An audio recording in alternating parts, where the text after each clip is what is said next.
Thanks for joining me today. I hope everybody's doing good. This COVID continues on, and one thing I do know is that we're closer to the end than we were yesterday, and I'm looking forward to the end of this where we get to gather again, we get to eat together, laugh together, hug together, just to be together again. I hope you're doing all right, and if you're not, please let us know. Let us pray for you. Let us help you through this difficult time. One of the hardest things is that we're separated so often from family and friends, and we need to stay connected. Well, thanks for joining me for this class. We've been talking about having the courage to tell ourselves the truth. What we think, our mindset, what we focus on is so important. The worldview that we have, where we focus our minds and how we think is so important, because our thinking will determine our behavior. And our behavior is going to determine how we feel. A lot of people are going around, they feel bad about their lives, they feel discouraged, they feel upset, they feel anxious. And a lot of it goes back to what they're thinking, what they're telling themselves. And so it's so important to have the courage to tell ourselves the truth. And I want to look at a great example when someone didn't tell the truth and what trouble it got him into. It is going to be one of the great patriarchs, the father of the faithful. It's going to be a story of Abraham, and it's found in Genesis, the 20th chapter. And one of these great sections. Abraham is going to go to the country where Abimelech is king. And he's concerned because Abimelech is a powerful king. In those days, if you ran into trouble, you didn't call 911. You had to really take things on yourself and be able to take matters into your own hands. And so you had to be really careful what you did and what you said and where you went. And so Abraham was going to go to where Abimelech was the king, and he did something that's going to have a huge effect. He told Abimelech, he told everyone that Sarah was his sister. He told the same lie earlier in the book of Genesis. He tells it again. He tells this guy that Sarah is his sister. Well, if Sarah's his sister, then she's available. And so Abimelech takes Sarah into his harem. And here's what happens. We're going to pick up this story in chapter 20, Genesis chapter 20, verse 3. But God came to Abimelech in a dream of the night and said to him, "Behold, you're a dead man, because the woman whom you have taken, for she is married." Now Abimelech had not come near her, and he said, "Lord, will you slay a nation even though blameless? Did he not himself say to me, 'She's my sister'? And she herself said, 'He's my brother.' In the integrity of my heart and the innocence of my hands, I have done this." Then God said to him in the dream, "Yes, I know that in the integrity of your heart you've done this, and I also kept you from sinning against me. Therefore I did not let you touch her. Now therefore restore the man's wife, for he is a prophet, and he will pray for you, and you will live. But if you do not restore her, know that you shall surely die, you and all who are yours." Now, the interesting thing about Abraham's lie is it was a half-truth, or I should say maybe a half-lie, because he and Sarah had the same father. So they were half brother and sister. They had the same father, but not the same mother. And here's what happens. Follow along the story as it continues. It says, "So Abimelech arose early in the morning and called all his servants and told all these things in their hearing, and the men were greatly frightened. Then Abimelech called Abraham and said to him, 'What have you done to us? And how have I sinned against you that you have brought on me and on my kingdom a great sin? You have done to me things that ought not to be done. And Abimelech said to Abraham, what have you encountered that you have done this thing? Here is this heathen king dressing down the great patriarch. What were you thinking? What was going on? Why would you do this to us? And here's what Abraham says. Now notice this real carefully in verse 11. Abraham said, I thought.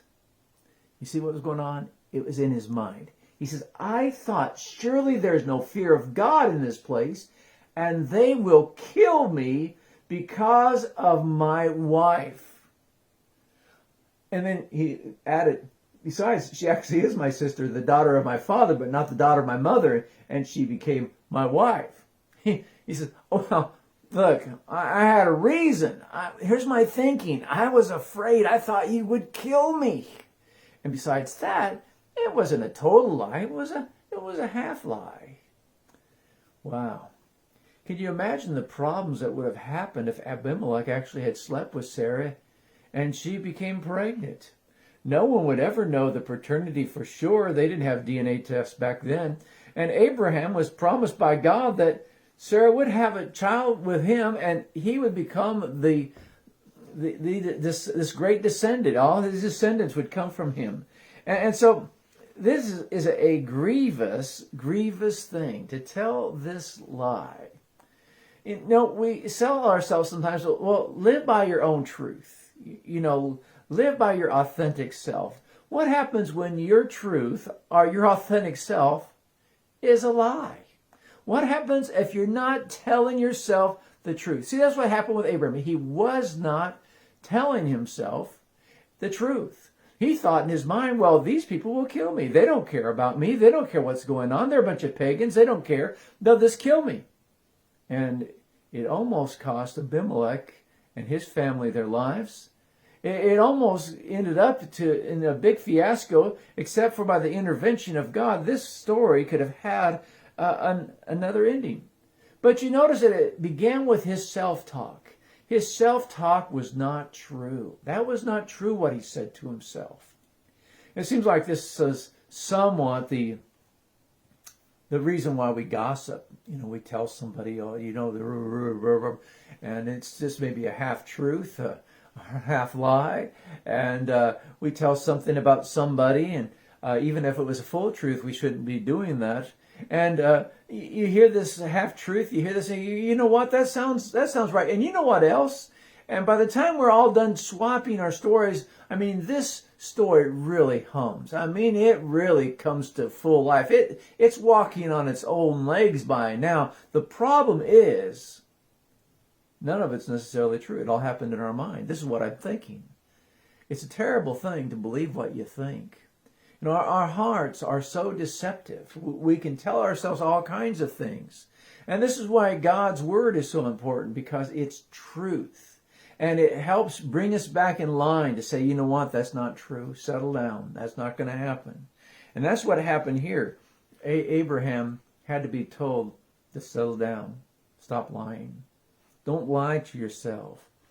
I heard a guy coin a phrase this week, and I thought it was an interesting one. He calls those who have of the fallen world, he called them children of the lie. And I thought, well, that's interesting. Yeah, the children of the lie. That's what happened. Satan lied to Adam and Eve, and they believed the lie. And we've been believing the lie ever since. Children of the lie, to continue to believe the lies. And worse yet is we believe the lies we tell ourselves. We need to be really careful about what we're feeding our minds on and what we're telling ourselves. Let me tell you this story. I have always liked this story. It illustrates what's going on here. It's about a man who was driving down a country road. And it was at night, but it wasn't yet night. You know that time between when it's just starting to get dark, but it's not quite dark yet? Well, that's the time he's driving down this country road. And there's no one around, and he has a flat tire. And he begins to think to himself, well, this is not a problem. I have a jack. I have a spare tire. I'll get out and fix it, and everything will be fine. And he gets into the trunk, and he finds out he doesn't have a jack. And he thinks, oh no, now what I'm going to do? I'm going to be stranded here all night long, and I have nowhere to go. And he begins to look around, and he can see off in a distance that this old farmhouse. And he sees the lights on in the farmhouse. He begins to think, well, here's a farmer. No doubt he has a jack, and I'll just go borrow his jack. It'll be great. And so he begins to walk towards the farmhouse, and it's quite a ways away. And as he's walking, he begins to think to himself.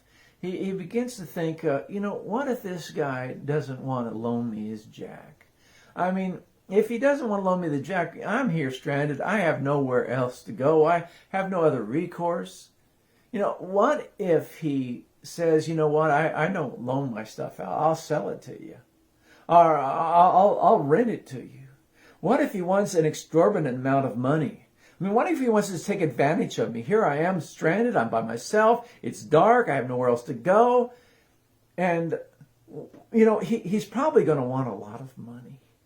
And as he gets closer to the farmhouse, the lights start to turn off. And he begins to think, oh, man, here I don't know what I'm going to do. The guy has put his children to bed now. He's getting ready for bed. He's going to be irritated. I'm going to knock on the door, wake up the kids. He's going to be irritated because he's ready for bed. And he's going to want a lot of money for this jack. And I can't believe that this guy would take advantage of me like this. I mean, what's wrong with people anyway that they would take advantage of me like that? And so he goes up and knocks on the door. And the farmer answers the door. And he yells at the farmer, you know what you and your jack can do. You know where you can put it. And he walks off. Have you ever borrowed a jack? Have you ever got a story worked up in your mind? Maybe it was about your spouse. Maybe it's about a good friend. Maybe it's about one of the kids. Maybe it's about your parents. I mean, we get these stories going, and there's no truth to them, but this is what we're thinking. See, this is the importance of thinking, because thinking is going to dictate our action. And then our actions are going to cause our emotions. So the fruit of our thinking is going to be how we feel about life and how we respond to life. And so our thinking is so valuable. And that's why we have this class to remind us of the importance of thinking. Do you have the courage to tell yourselves the truth? That's what this is all about. Philippians, the 4th chapter. In Philippians chapter 4, Paul closes this section of thought here in the 4th chapter with these words. He says, finally, brethren, whatever is true, whatever is honorable, whatever is right, whatever is pure, whatever is lovely, whatever is of good repute, if there is any excellence and anything worthy of praise, dwell on these things. What's he saying? He's saying it's important what you think. Let your mind dwell on these things. Let your mind dwell on these positive things. Don't lie to yourselves. Tell yourselves the truth. Well, Abraham fell into an old habit that he had of lying to himself, and I'm afraid that many of us fall into the same old habit of not telling ourselves the whole truth.